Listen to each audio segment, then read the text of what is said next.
Hi everyone, welcome to the Car Chat podcast. I'm Sam Moores, and with us today we have Eugenio Amos. Hello. Ciao. Very happy to be here. Welcome. Can you tell the audience a little bit about, just sort of short summary of who you are and what you do?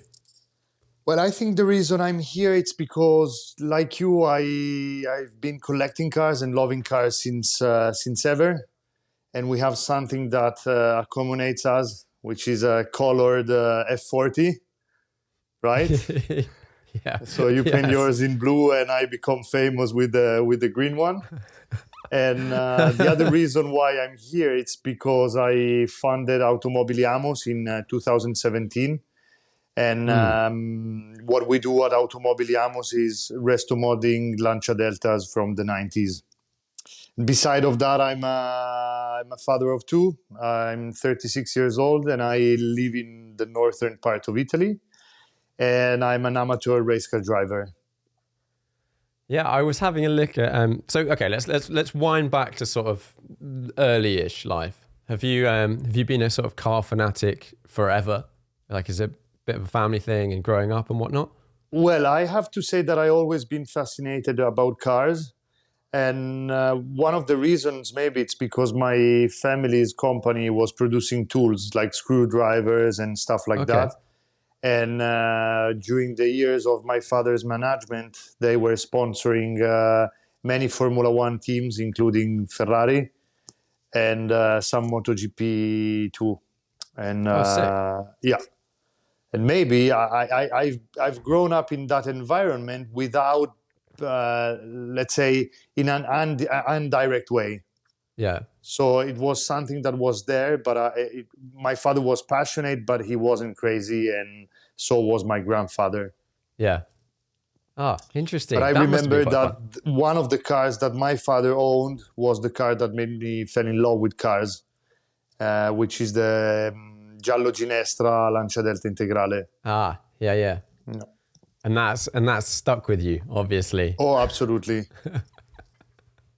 So you're growing up, you're sort of, cars are around, you're going to events and whatnot, and then you've done a bunch of racing and things like that, haven't you, sort of throughout time? Yeah, I'm not a big fan of car events because I'm not a fan of chit-chats. But I love to confront myself into real racing. This is the reason why I try not to go to Cars and Coffee, because I rather play with cars than talking about cars. Yeah, I totally get that. And I've been racing GT cars till 2014 in a continuous way from 2004, approximately 10 years, with like decent results in the Blancpain Endurance Series and in the Lamborghini Super Trofeo. Nice. And in 2014, I had my first son, so I decided to quit for a couple of years. Yeah. And in 2016, I was looking for new challenges and new experiences. I decided to try racing in the cross-country category. Okay. And that championship led to the Dakar, which was my ultimate goal.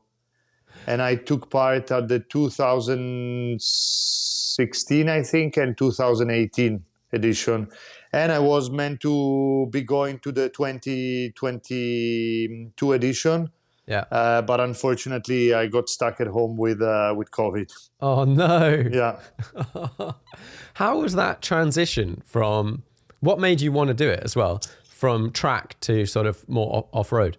Well, first of all, I lost interest in the GT because it was, my idea was if I have to leave for a week and leaving my wife, the kids and everything, it has to be in an environment or in a way that it makes me feel like I'm traveling or exploring the world.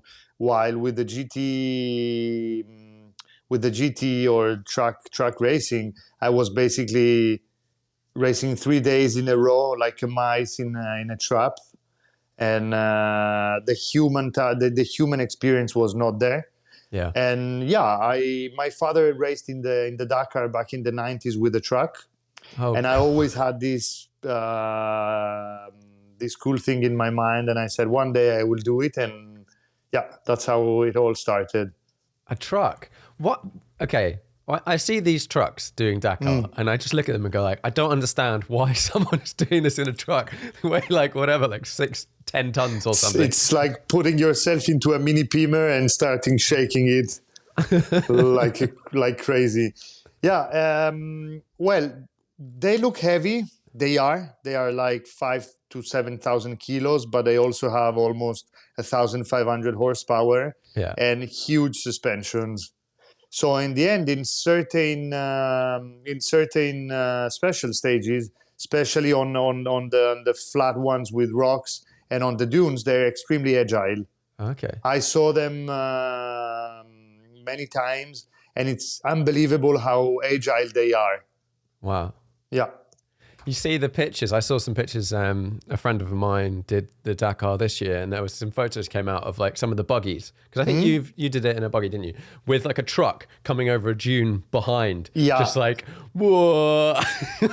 That's crazy because we actually have this this safety system that when two cars or two vehicles are within each other of, let's say, 150 or 200 meters, Yeah. they start beeping.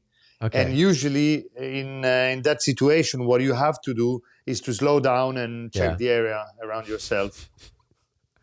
Rather But than just the launch truck off a drivers dune. are a little bit mad, Yeah. especially the Russian ones.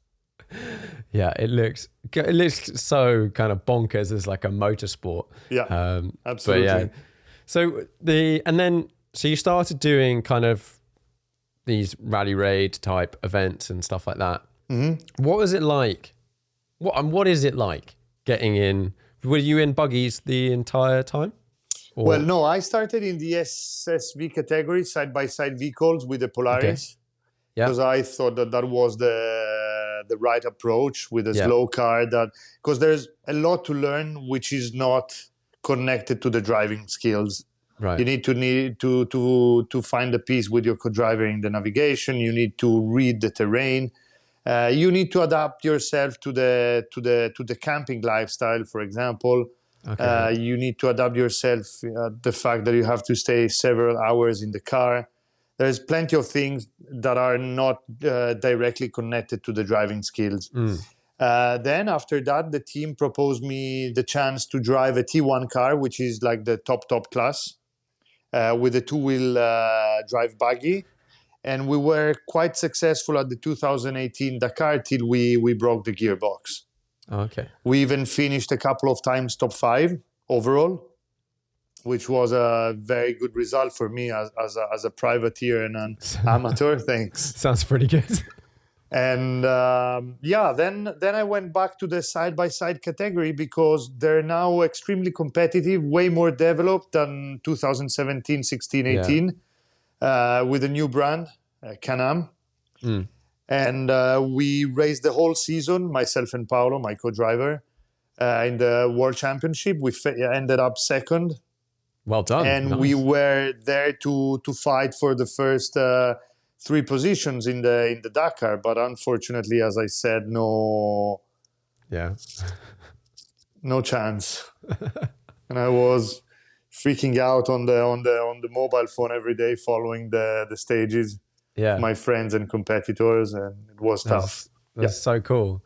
Mm-hmm. It's not something I've really watched very much, but because I knew someone that was doing it this year in a. It's one of the buggies. I can't remember. It's like SSV. S1 or SSV. Yeah.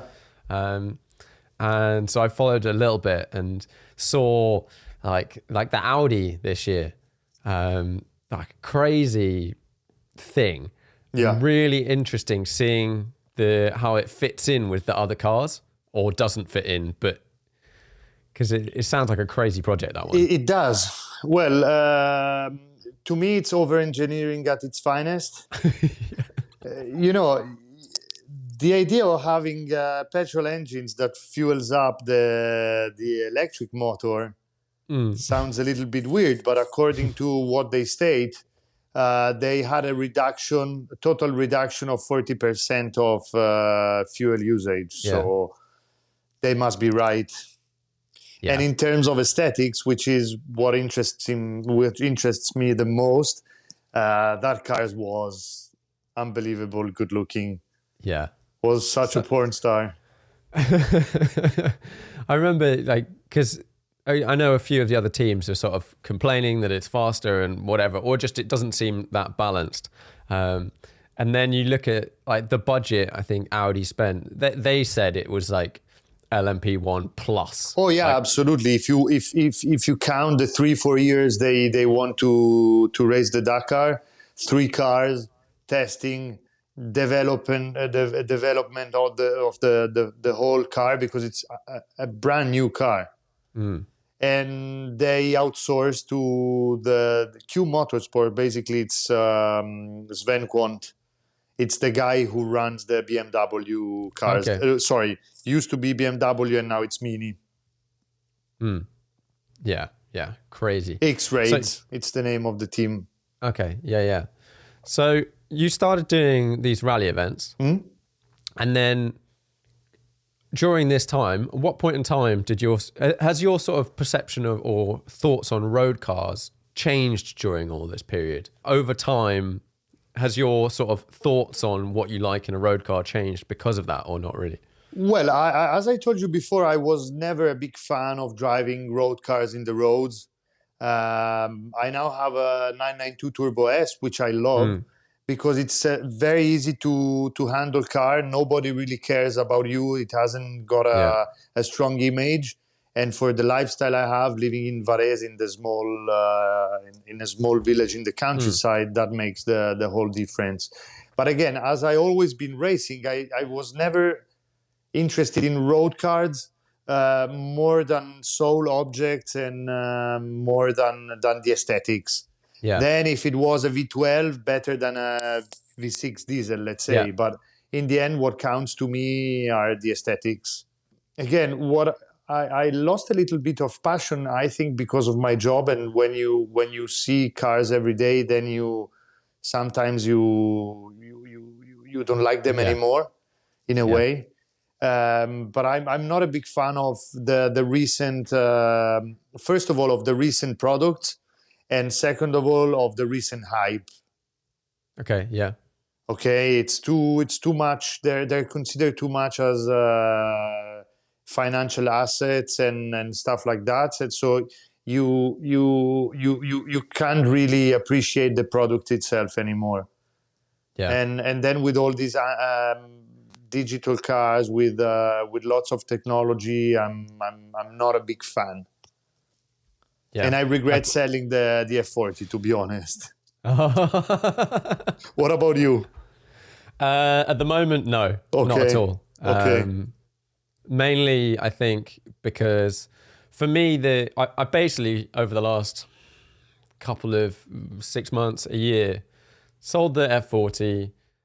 It was just I didn't like driving that value of car on the road. And not having, if I lived, it depends where I lived as well.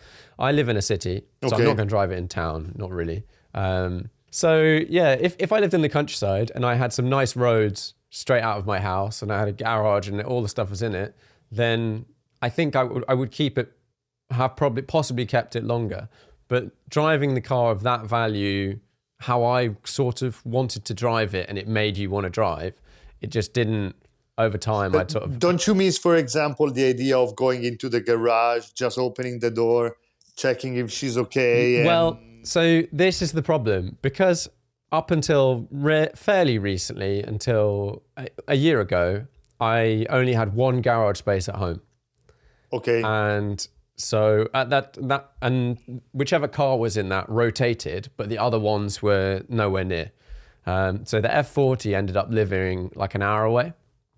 Okay. So I couldn't go and look at it. Like I could, but it was, it's quite a journey and whatnot. And then I now have 2 garage spaces and a little bit of a drive, so I can have a bit more cars at home. And I had the F40 at home for a month, and I drove it like once. And that car was on straight pipes, and I turned it on. Because I like the idea of getting up early in the morning, go and take some photos and go for a drive. And you just fire that car up at like 6 a.m. and you can hear it like a mile away. But it was a really cool thing. I really enjoyed it, but I didn't like driving a car of that value. Okay, makes sense. And just that kind of like in your face, I think. Okay. So yeah, I know exactly what you mean. I can relate because I don't live in it's quite the opposite because I don't live in a big city where you could see potentially, parked in front of hotels or fancy restaurants, like fancy cars in Knightsbridge or Chelsea, and you wouldn't notice them.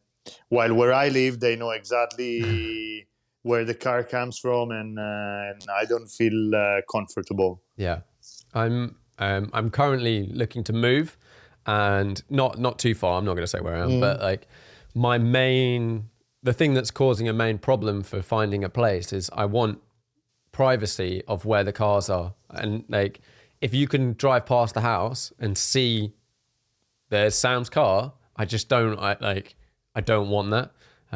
And people do, if you've got something like an F40 or something, that level of kind of crazy, people do follow you, not in like a weird way, but because they just want to see the car.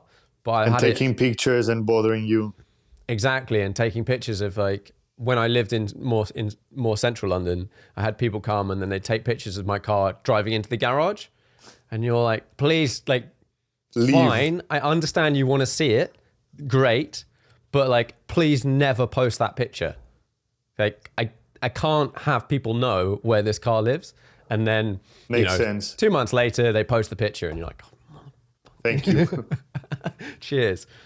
But yeah, no. So I think for me, it's more like for road cars, that's it. I do a lot more track driving and stuff now. And, my road cars, it's more about, having fun with some friends and being really comfortable taking the car wherever I want it to go. So if I want to drive to the Alps and mess around in the snow or something, I want to just be comfortable doing it with that car. So that's sort of where I'm personally heading. But at what point in time did you decide that you liked the Lancias, you liked the Delta Integrale, and you're like, oh, you know what? Let's do something with this. Well, again, I was in let's say in the circle of cars. As a collector, I used to go to auctions with friends. I used to race, but none of these activities were a real job. Yeah, I was working in real estate, and I was doing a completely different activity. And I decided to try to use my connections and my skills, let's call them, to develop something by myself. And it was myself and Carlo Borromeo, the designer at Borromeo de Silva, the design firm that designed the resto mode.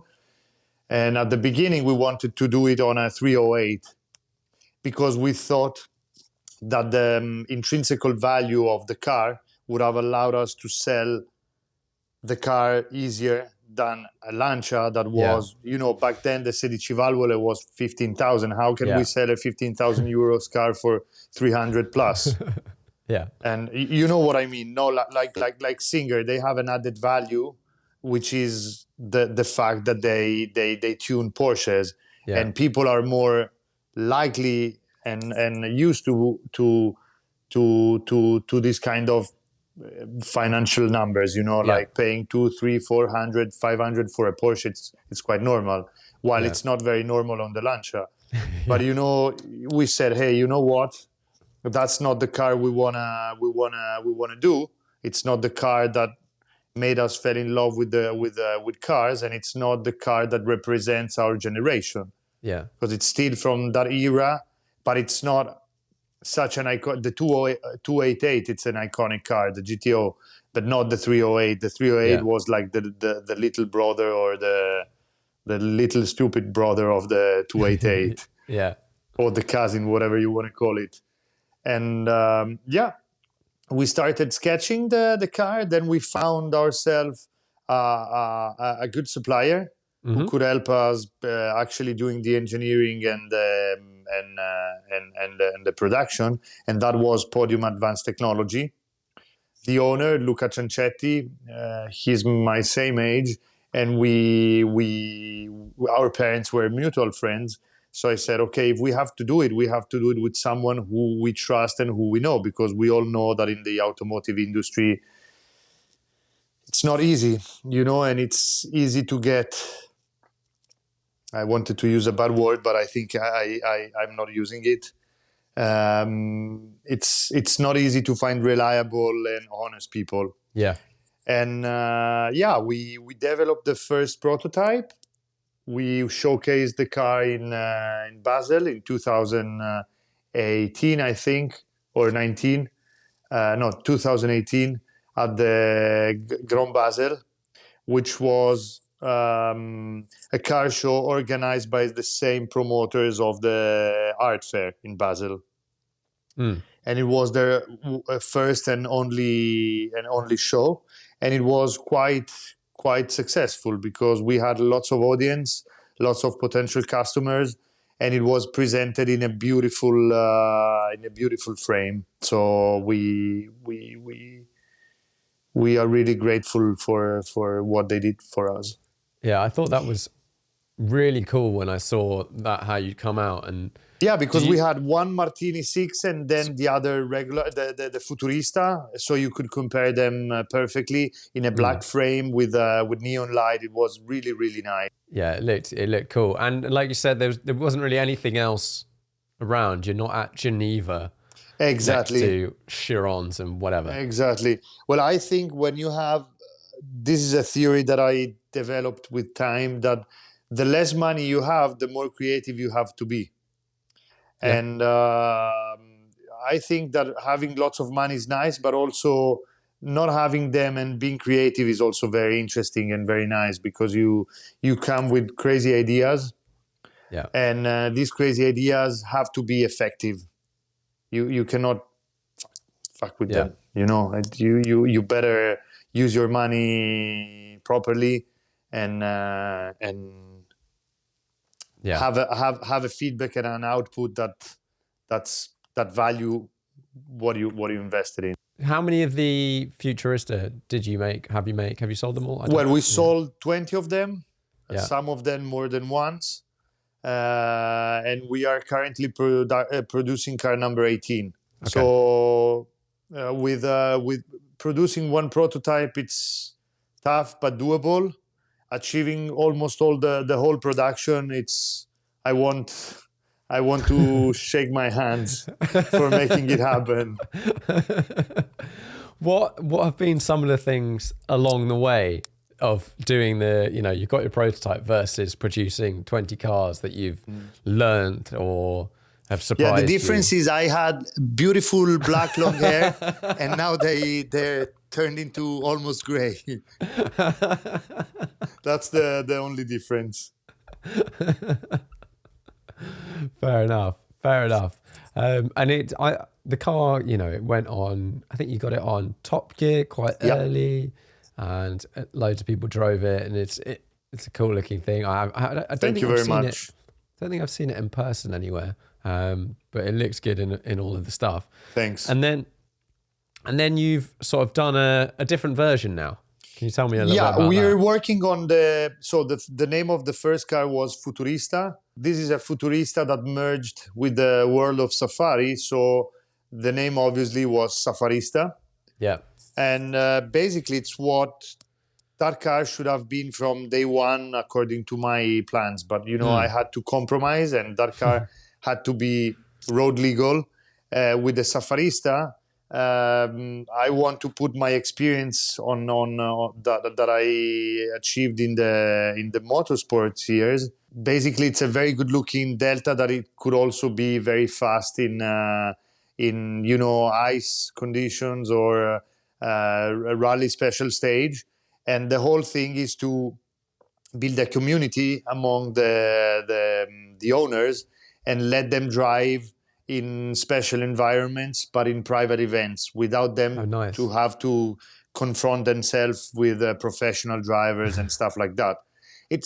if you know Ferrari Corse Clienti, Yeah. it's something like the Corse Clienti, but within the Automobili Amos family, in rally environment, basically, not on circuits and not in fancy hotels, but more into no fancy restaurants, something more connected to the adventure, the experience. Correct. That and it all cool. came much clearer during the COVID and during the lockdowns and the confinement. So I think that people now are looking for experiences, and through the car you can live many, many, many nice moments.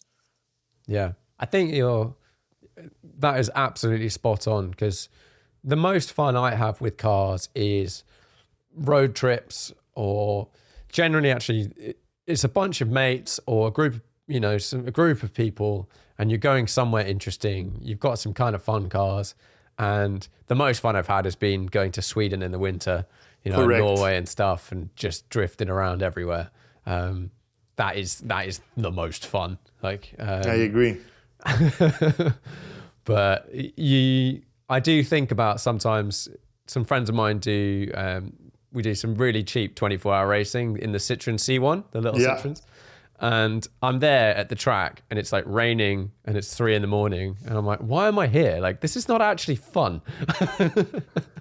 Well, another race you should do, which is very low budget but very high levels of fun, is the 25 hours of Spa with the Beatles. Yeah.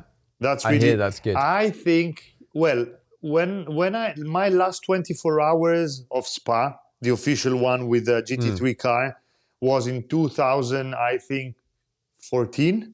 Yeah. And I think we were 76 cars in one class.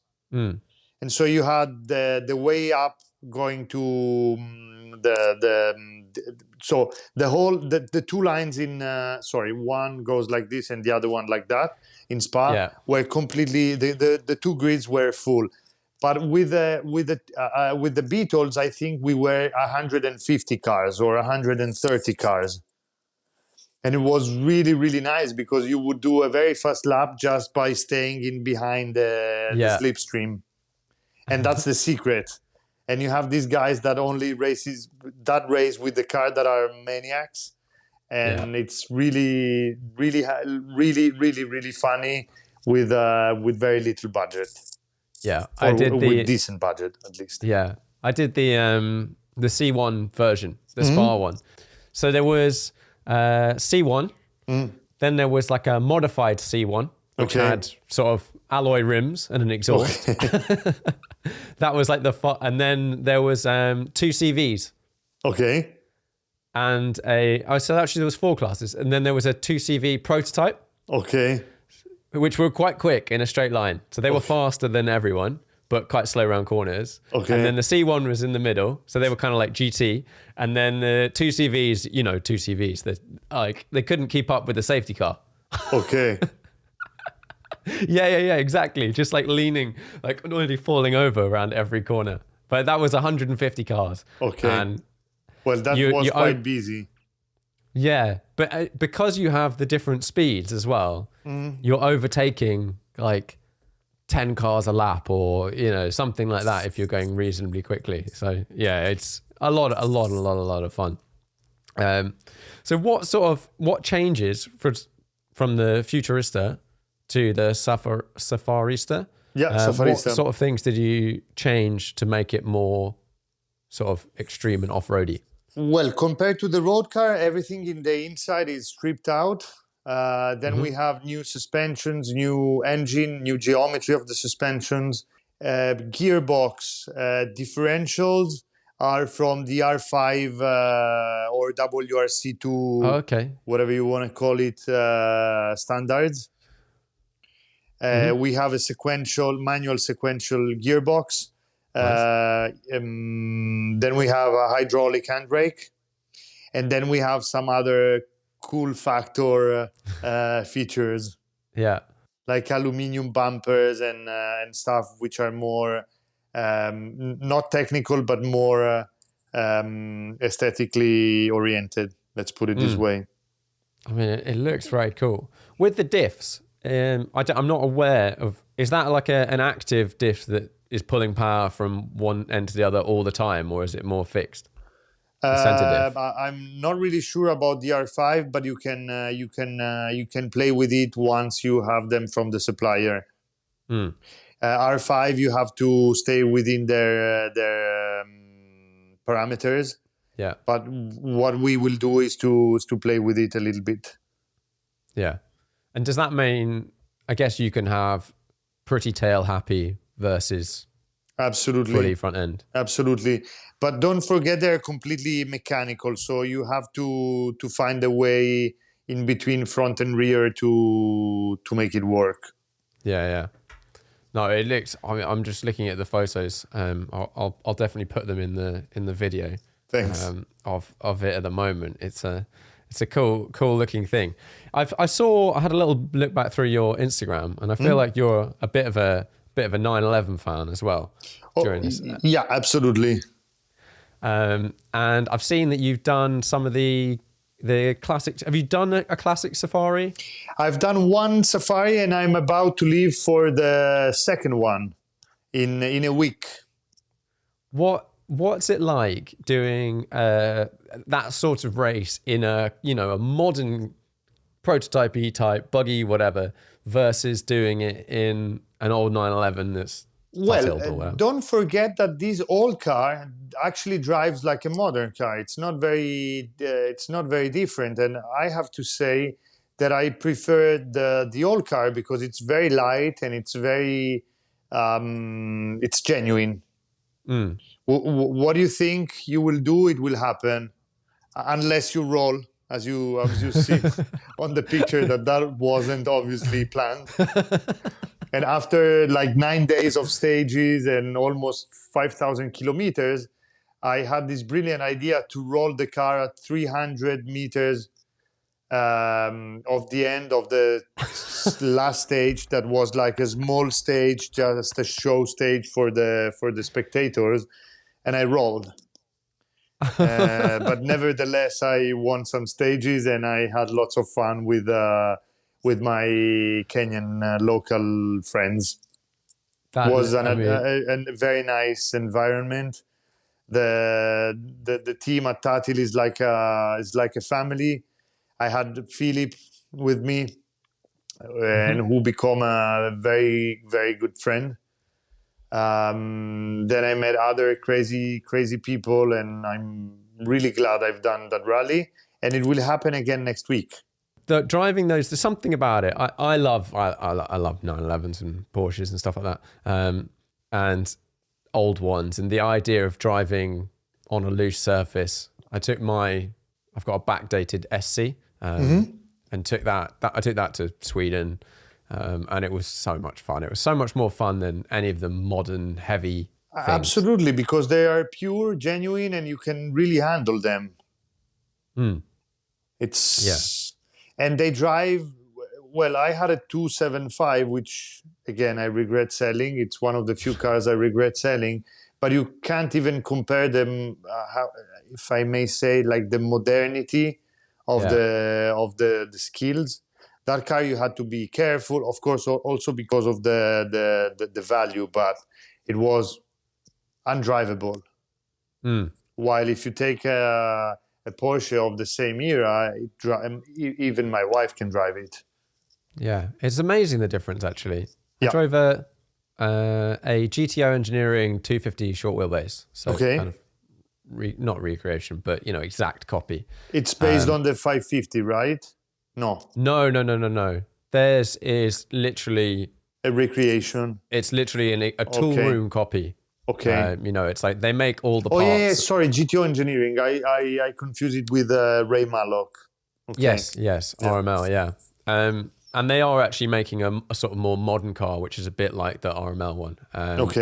But driving that down a country road very quickly, I was like, oh, okay, got to be a bit careful how you do this. Whereas like a 911 from, like you say, from that era, it works perfectly. They just work. It's kind of funny that. Okay, so Which did you do the 2 litre cup as well? I've done one race in the 2 liter cup in Monza. Was that fun? Oh yeah, big fun.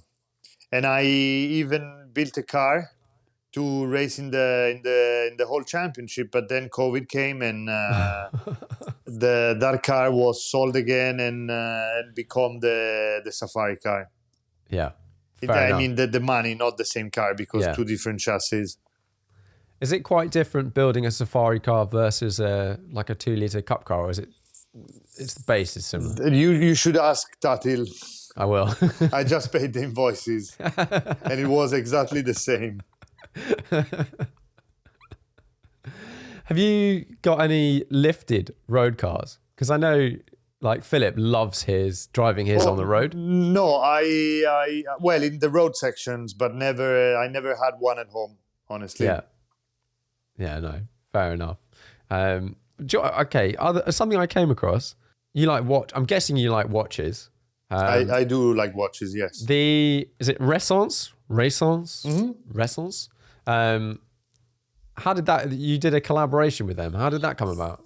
And can you sort of explain what it is as well for the people that have no idea what I'm talking about? So basically, again, I'm a fan of watches, but like cars, I know very little of I know more about mechanics in cars than I know in watches, so I can't explain you exactly how it works, but I explain you how the idea came. So a few years ago, I wanted to give back to the Instagram people who supported us, like quality but inexpensive merchandise. So I opened an e-commerce where we sell T-shirts and hats and hoodies, like basic stuff. To let the people that can't afford the actual car to be part of our family. And I implemented the e-commerce with other goodies. And one of them is this watch that we made with Ressence. So basically, I think that I don't want to give a corporate answer because we are not a corporate company, but we really share the same values with them. So they were producing these very particular watches, privately owned company, not necessarily in Switzerland, which is we are doing this project in a country which is very well known for cars, but not the area where I came from. And we had to do it with someone who was doing something a little bit different. So the budget we both had didn't allow us to develop a full new model, but we adapted some new features to one of the iconic existing watches. So basically, what they have is this dome filled with oil, that it looks like the things that gives you the direction into the boats. Like compass, north, south, east, west. Compass. Yeah, exactly. They're filled with oil, and the Ressence has the same effect. It was quite successful because we sold like 40 of them, the whole production within a couple of days. Oh wow! And some of them they were bought by our customers, which made it even more interesting because, that is cool. One thing is doing something nice, and other thing is then having a feedback from the market. Yeah, that is crazy actually, because it was a brand I'd come across, and listeners, if you've not come across the brand, have a look. And I've never seen one in person.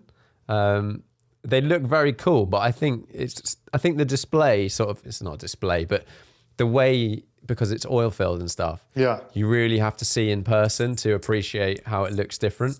Absolutely. And one thing it looks like digital. It looks like the screen of an iPhone, but then it's everything completely analog. There's no electricity in it. And as you said before, you've never seen a Futurista, right?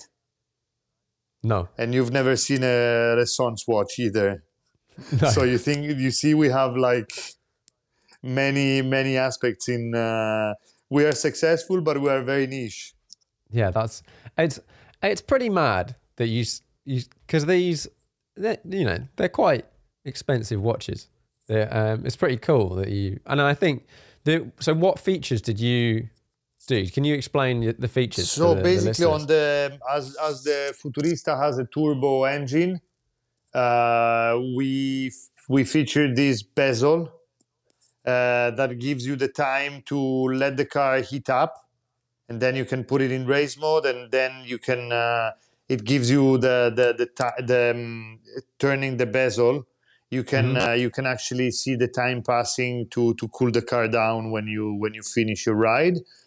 Then we had the Alcantara strap in the same color and in the same piping that the Futurista has. And yeah, that's pretty much what we've done. We could have done it in green and it would haven't. I think it was just a aesthetic feature, but that's not what we wanted to do. We wanted to do something special. Yeah. And we also had this thing in silicone that because when you're driving, you have the hands like this and you can't see the watch. So basically, this plastic thing turns 90 degrees and you can easily see the watch while you're driving. But it's all about, it's narrative rather than engineering.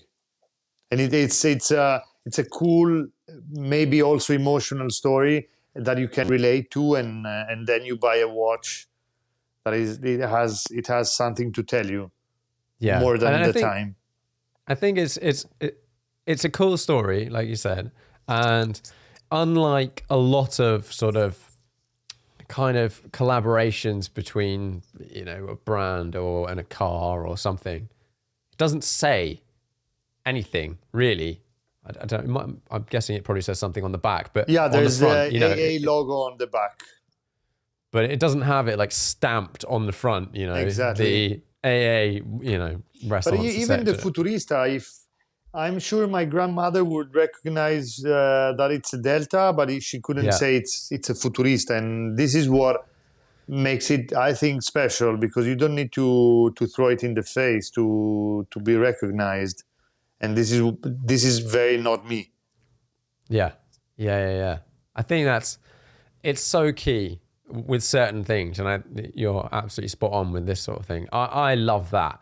But if you're a car nerd and you know what it is, you know what it is. Exactly. If you don't, it's just an Integrale. Exactly. Looks a bit shiny or whatever. Exactly. Looks like it's been built a bit better. Yep. And then the more you dig, the more information. I think that's in terms of cars. And are you like that with your personal sort of car collection? Do you like going deep? Well, again, I told you I'm more an aesthetic guy than mechanic guy, and I like them as objects. Yeah. And I like different things. I have an era which I really like, which is obviously 80s and 90s, or the rally icons. But I think one of the most beautiful cars ever built is the 275 GTB 4. Yeah. Or the cars from that era. But again, there are two. A car from the 80s and 90s, you have it in the garage, parked there for a year. You decide to go for a road trip, and eventually you could even get to the end. While with 60s, 50s, and 70s, it's more complicated. Yeah, and that's so important. I think for the sort of younger people as well. Like, I've got some friends that are into sort of pre-war cars and stuff like that. And I think the more I get exposed to those, I will find them more and more interesting. And they'll be like, yeah, they work. And you're like, okay, they can work and they can get there, but you need to know a lot more about fixing things. Yeah, exactly. You need to be a mechanic. Well, for example, sometimes I get criticized by friends that I want AC, I want the radio, I want no, AC and radios. And then, don't be a pussy, blah, blah, blah. and in the end, I say, why should I suffer in the road when I go already suffering in my races? When I go on a road, minimum I need is AC and a radio. And 100%. why should I put myself into suffering? Well, for example, we tried our best to engage the Delta's AC, but it was very, very complicated because it has little space in the hood. Or no, not trunk, hood. No, in the engine bay. Sorry. Yeah. And it was quite complicated, and we've been trying very hardly, just because I know how difficult and how naughty it is to drive a road car without AC.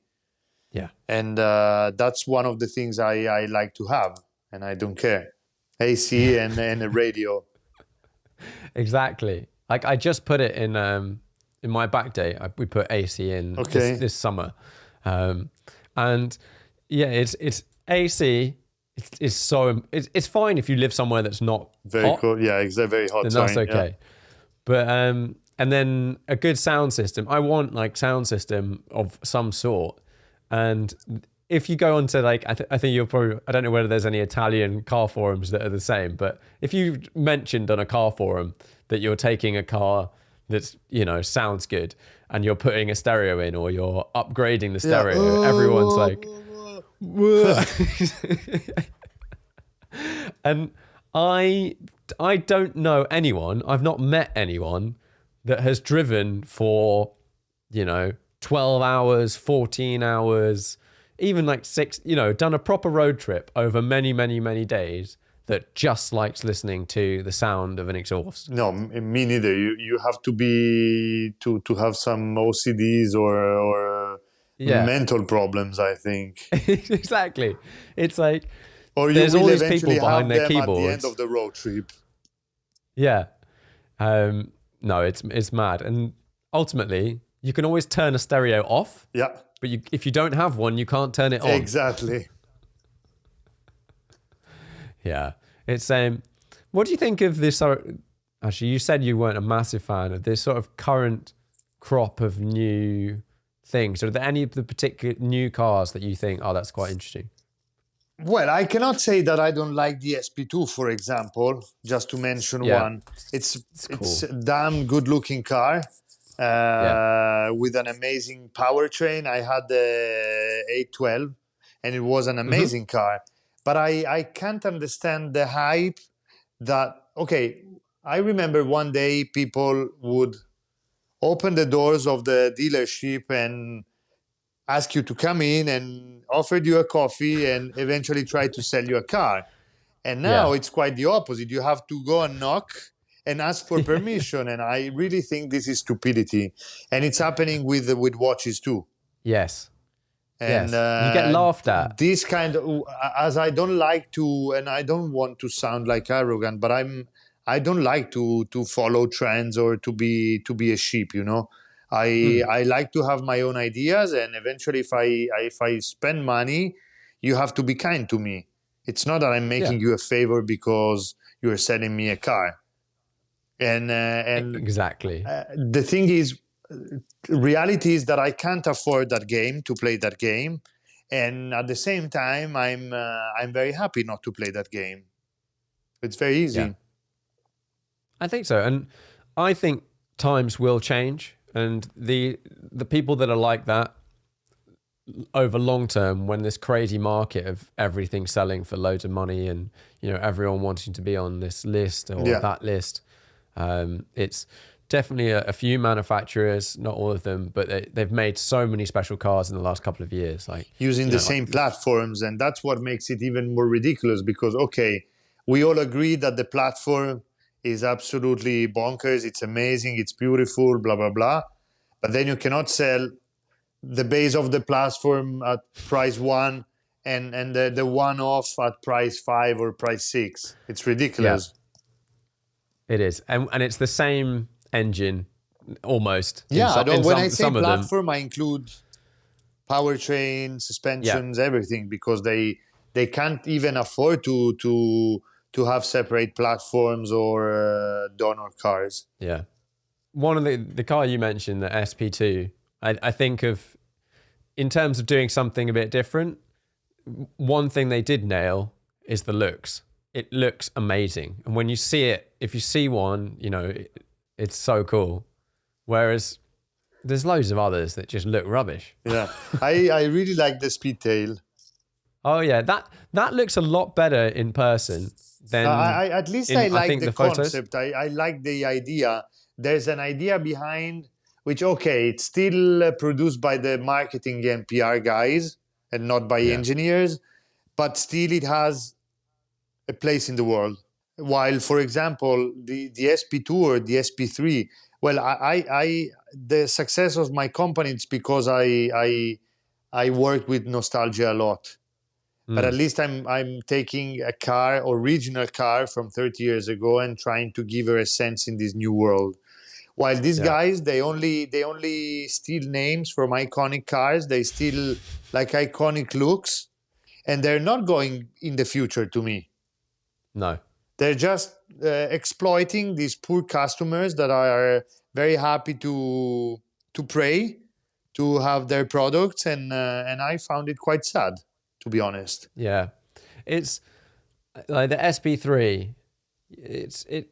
We like they've made that car before, pretty much, and they're going to sell all of them. And I think it's probably going to be pretty awesome to drive. Absolutely, but like you said, it's not moved. They've not done anything special, I think. No, absolutely not. Well, the future for them also in terms of investments, it's not the SP3 or the SP2 because, as I said, it's a rebodied A12 in the end. Yeah. At least with the SP2. The future and where the money goes, I think it's in the puro sangue, in the SUVs and in these bloody cars that have nothing to do with the heritage of the brand. So that's why they're even more fake, because you sell the nostalgia, but what you're producing has nothing to do with the future also, you know, and it's quite tricky and confusing. Basically, these cars, I read an article. So through the sales generated by the SP2 and SP3, and they say, the history of the brand and the 60s and our one in Le Mans, they're paying the battery cars. And it's something that I found a little bit not very genuine. And I mentioned Ferrari, but I can mention many other brands that work this way. I think the thing about Ferrari is at the moment it works for them. Oh yeah, absolutely. They're making products that there are customers for. Absolutely. And there's a long list of customers for. Whereas a lot of the other brands, they're making the products, but the customers aren't there. Or they were there for the first edition, but they're not there for special edition number 3 because absolutely they don't see the point. But yeah, it's an interesting space. Right. Well, I normally wrap these up with 5 questions. I didn't actually tell you about this, but there's 5 questions I ask everyone. Okay. Do you have a most memorable driving trip or journey? When I was a kid, my father had an M5 sedan that back then was only sedan, silver. And we used to go to Spain, where we had a family house in Costa Brava. So you had to go from northern Italy to France, south of France, crossing the whole coast, and you would cross 80 kilometers after the Pyrenees, and it was like a 12 or 13, 14 hours trip. And my father only wanted to drive during the night every single summer. And I have a very special memory of that. I really remember that it was the first few times I could stay awake the whole night, or at least I had the idea I was awake the whole night. And I still have a sweet memory of these trips. That sounds cool. I did that sort of route-ish. I did a trip from, where was I? I was in Switzerland, Davos in Switzerland. And I drove down to Monaco, maybe. Okay. And sort of through Italy. Monaco, France, or Monaco, France. Germany? France. Okay, down. Okay. So like a bit of Alps driving, and then, you know, some fun stuff through Italy and then along the coast. And those like that, just such an amazing sort of vista of different drives all in one go. That sounds like a great one. If you could only drive one car for the rest of your life, what would it be? And you're allowed a €500 car on the side. So you kind of get two, but one's €500. I think for the current life situation that I have, 250 short wheelbase would do. Nice. Would you tweak it a little bit or keep it? No, maybe some setup. Okay, obviously an AC, a good radio. Yeah. And maybe brakes and suspensions. Yeah. Just make sure it stops. And the side chick would be probably, you said 500? Yeah. Well, maybe a Golf GTI 3? Yeah. Something like that, yeah. Sounds like a good combo to me. What do you think is the most undervalued car at the moment? What should be worth more? The Futurista. Hey. Because we don't have one on the second market yet. Fair enough. What are you? What's the most interesting car? What are you Googling, looking up, thinking about? Currently? Yeah. Nothing. I'm a little bit. I think I healed from spending the nights on Autoscout 24 before going to sleep. It's a couple of months that I'm not doing that, so I don't know if it's a good sign or a bad one. I think I definitely, when I'm recording a lot of these podcasts and I'm talking to a lot of people about these sorts of things and what they're doing and whatever. If I do that for too long, I suddenly get to the point where I'm like, I don't care anymore. Yeah, exactly. I couldn't care less. And then you need to I think it's actually a good sign, because back then was a kind of obsession, you know? And it wasn't very rational, and it was like an ancestral side of my personality, I think. Yeah. I think, it's absolutely. And I've just had a baby at the moment. Okay. And it's thrown a real spanner into everything. And you kind of go okay. I think when you've just got time to focus on cars and your garage, and you spend all the time just being well, can I change this into that or whatever? You just go down these rabbit hole of exactly. AA could also be automotive alcoholics. Exactly. Say, Eugenio, 36 years old, and I'm not buying cars since 2 days. Yes. Nice to meet you. Exactly. I've got a whole week. Yeah. No, I think it's great to, when we've been locked at home, all you can do is, I know you can always go for a little bit of a drive, but when I'm in a city or something, I need to just get in a car. It could even be a rental car or anything in a fun place. Makes sense. I go for a drive and you're no, this is what it's about. It's not about the other stuff, as much as that's nice and fun, but it's about using these things and meeting people. I agree. Right. Final question. 5-car garage. Unlimited value. Easy. Very easy. Daily commuter, RS2. Oh, okay. In Riviera Blue, I would say. Nice. Have you got one, driven one? I've driven one, but I don't own one. Then for sure, again, the 250 short wheelbase. Yeah. Then I would want to have a G500. Yeah. The new one. Yeah. The 250 California. Oh. Short. Nice convertible. Short, yeah. And an Integrale. Nice. But the original one and not the modified one. What are on those? Are there things that need tweaking to sort of, keep them, other than making sure everything works? Are there some fundamental tweaks that you'd make to sort of? I couldn't care less of my cars, and I sometimes I don't even wash them, only if I go to the mountains, because there's plenty of salt. But I've never been. I'm OCD in details, And especially in the ones we produce, I try to, also because I'm selling it to someone else who paid me money to deliver something good. But I'm very OCD with details, but I'm not OCD at all in terms of maintenance. Yeah. Fair enough. It's I find with like depending on how old the car is, you accept different levels of sort of ability. Yeah. Absolutely. If it's I would say if it's almost maybe up to 10 years old ish, that sort of amount, I kind of expect it to be like modern, perfect, as good as whatever's the latest thing. Once it starts to get a bit older than that, you sort of accept it for what it is and you don't compare it. Personally, anyway, I don't compare it to the new stuff anymore and go, it's old, it's different, and then you enjoy it for being old. Like my 911 has that, what is it, 901 gearbox? The one that's like a van. Yeah. You know, and that moves a lot. Yeah. When I first got it, I thought it was like a bit shit because it's so like loose and moved around.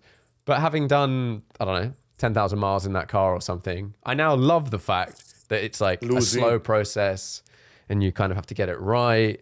And it's part of driving the old car. Like it's part of the experience. Yeah, I have an issue with that because usually when I move with the car, it's because I need to go somewhere and I need to be there as soon as possible and in time. So I don't like these cars that you have to go 120. That's why in the end I prefer for moving in roads, and I like them not as objects, cars that are fast, like fast estates, or I drive an RS6 now. Yeah. And it's super fast, and you can I shouldn't say that, but you can even type some messages on while you're driving, and you can do phone calls, and you have Spotify. Yeah. So it makes the whole trip more relaxing. Yeah. As I'm 100% like that. Almost 35 to 40,000 kilometers per year because of my job. Oh, wow. Okay. Yeah. And family as well. Yeah. No, I'm very similar. I had a Lusso, GTC4 Lusso recently. Beautiful car. And I was on a road trip with my wife and started it up one morning, and a warning came on that the suspension lift had like broken, and it would take it to the dealer and you turn it off, turn it on, and all this sort of stuff. And so that was one thing. And then, but that's a Ferrari. It should be. That's how it's meant to be. That's what's meant to be happening. And honestly, for me, and I think it's partly why I like Porsche so much, and also my like Audis that I've had over the years and things like that, is like if I'm on a road trip, it's got to start and it's got to not mess around with stupid glitchy stuff. Exactly. If something's broken, it's broken. But Ferraris sometimes seem to have these weird electrical things that are like the seat tries to squash you every time you get in it. Well, there's something interesting. The last Ferrari I bought was a 599 manual, and you have the radio display here on and then you have the cockpit display, and they were, I don't know, it's the same system, same everything, 2 different times.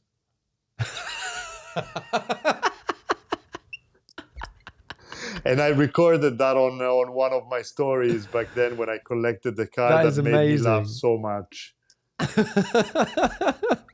Brilliant. That sums it up. That sums up the Ferrari. And for me, I was using that car quite a lot at the time.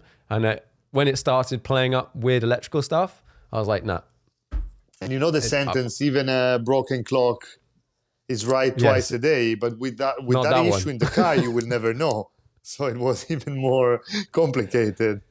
It was hedging its bets. Yeah, it was like, it's either this or this. Brilliant.